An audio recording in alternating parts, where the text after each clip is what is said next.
New World Operating System, a systematic leap from debt civilization to consumer ownership. The numbers on the global debt clock tick every second, like an electrocardiogram of a civilization, flashing dying signals. Global debt has exceeded 300% of GDP.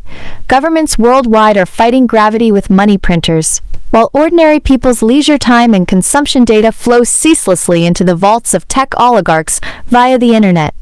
The great debt crisis and shifts in internal and external order warned of by Dalio are unfolding simultaneously.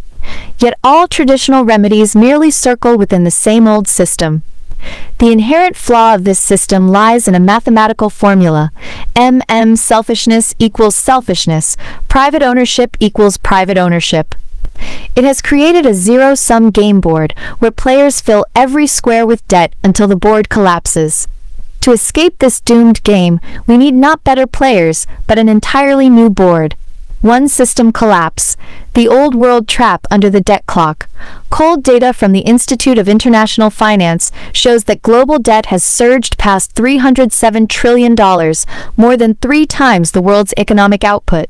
Central banks around the world are like drivers reversing on a cliff. They dare not keep printing money to stoke inflation, nor stop printing to avoid a collapse. This predicament is no accident, but an inevitable outcome of the old world's operating system. In traditional cognition, the formula for value creation is linear. Working hours times production efficiency equals output value. This formula divides humanity into producers and consumers, and time into working hours and leisure time. Representatives of producers, entrepreneurs, and capitalists accumulate capital through exclusive equity ownership, while consumers' leisure time and consumption behavior are regarded as the end, not the creation, of value. This cognitive structure may have worked in the industrial age, but in the internet age, it has become the master valve of all contradictions. Two-value mismatch, the obscured infinity and the magnified finitude. What is the essence of the internet? A brand new world. In this world, humanity's smartphones are the land, and humans are the landowners. Humanity's leisure time is labor, and humans are the workers. Humanity's consumption is oxygen, holding the power of life and death. Yet the free-sharing business model has colonized this new world. Google, Facebook, Tencent, Alibaba, these Columbuses of the digital age claim to have discovered the new world, while the indigenous people global internet users have become tenant farmers on their own land. Every swipe, click, browse, and purchase you make creates value for these tech empires. Your preference data becomes feed for training AI, your social connections the guarantee of platform stickiness, and your consumption records the target of precision advertising. But what do you get? Free services? No, you have paid with something more precious than money, time and attention, whose value is systematically defined as zero in the free model. O3 New Slavery, when leisure time becomes a free commodity. Medieval slavery deprived humans of ownership of their bodies. Industrial age capitalism purchased humans' working hours. The new slavery of the internet age seizes humans' leisure time and digital identities for free. This system has created the most unequal wealth transfer in history. Tech companies now account for over 35% of the market capitalization of S&P 500 listed companies. What is the core asset of these companies? Not factories, not machines, but user-generated data, content, and social networks, priceless resources contributed free of charge by global users. This inequality not only triggers economic crises, but also a human existential crisis. When a person's leisure time, the freest and most creative part of life, is systematically deemed worthless, the very coordinate system of life begins to twist and collapse. 4. The debt cycle of the old world, a structural death spiral. The global debt crisis, environmental catastrophe, social division, AI backlash, these seemingly unrelated problems all stem from the same root: the old world's operating system of exclusive equity ownership. In this system, commercial banks survive by constantly creating debt.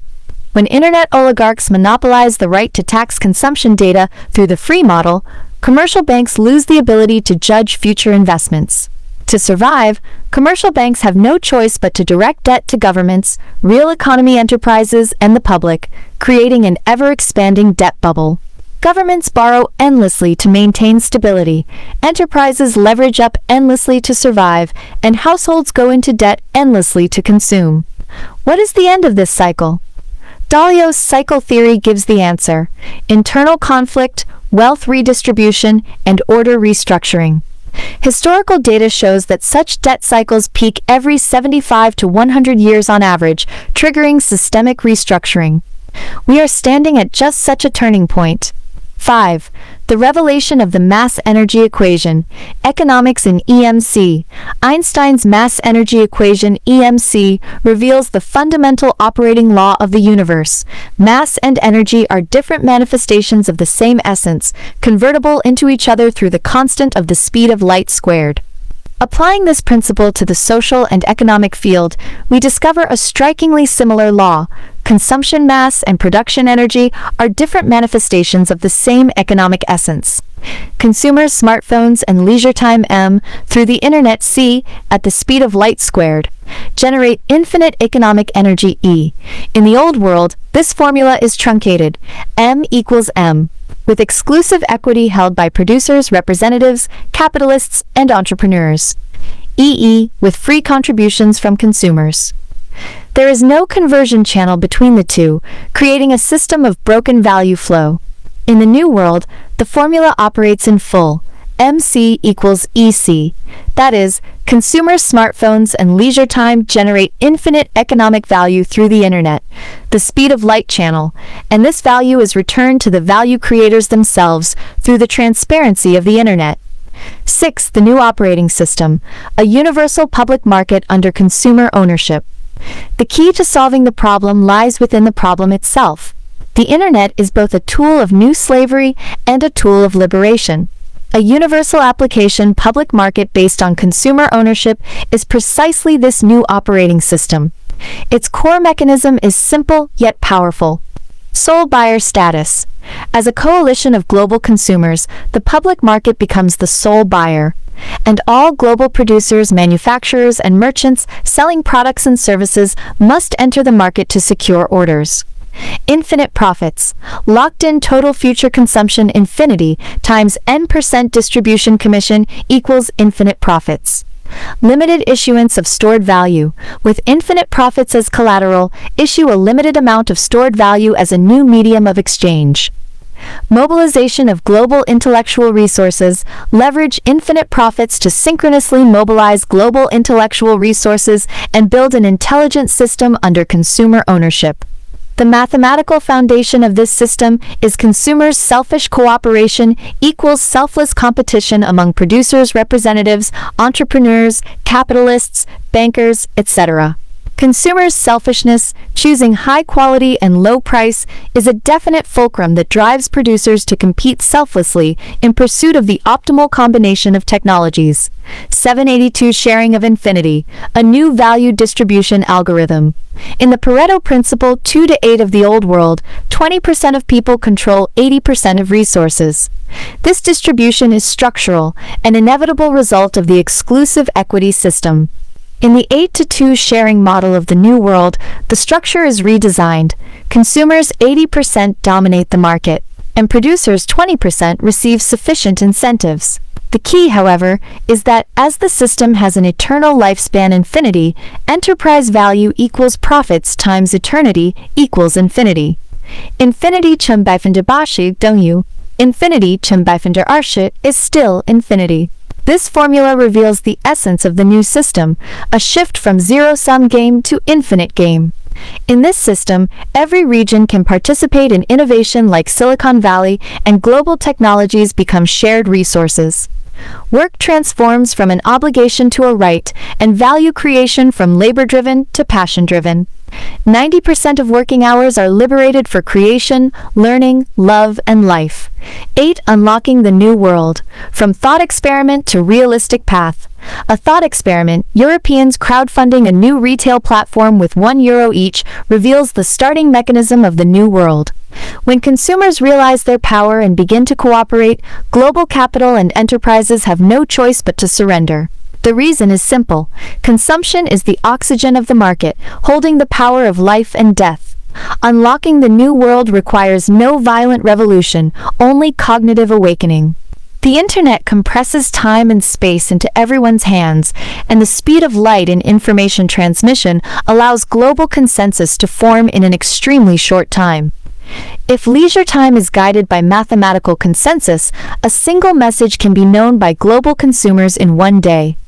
This speed of response is unattainable by any government or institution, and it is also the only way to effectively harness AI. 9. The economics of love, a realistic path beyond utopia. All utopian attempts are based on a fragile fulcrum, human selflessness.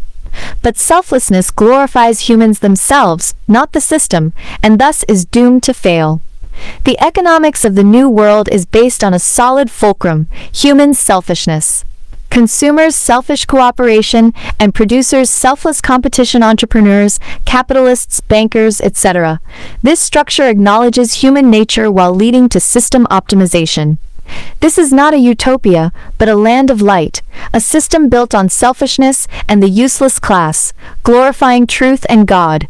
In this system, consumers are God's stewards, managing the market as a sacred trust. Love here is not an abstract moral concept, but the underlying code of economic operation. Love for family gives love for community, gives love for hometown, gives love for the motherland, gives love for humanity, gives love for all things in the universe. This expansion of love is the opening of the spatial axis and the reorientation of the life coordinate system. The debt crisis is merely an error message from the old world's operating system, and tech oligarchs are the final beneficiaries of this system. Traditional economists are like passengers rearranging deck chairs on the Titanic. They argue over colors, materials, and placement angles, yet no one questions the ship's design flaws and course. A consumer-owned public market is not a utopian fantasy, but code from the future, already existing in fragments in open-source collaboration, platform cooperatives, and decentralized autonomous organizations. When these fragments are assembled by the ultimate algorithm of consumers' selfish cooperation equals producers' selfless competition, every tick of the global debt clock will no longer foretell doomsday, but become the countdown to the birth of a new world. Global debt crisis, a systematic predicament from the traditional perspective. According to authoritative reports and analyses, the current predicament of the global economy is mainly reflected in the following aspects. Glossary note. Producers refers to all enterprise entities whose core objective is to sell products and services, including entrepreneurs, capitalists, bankers, manufacturers, and other relevant businesses.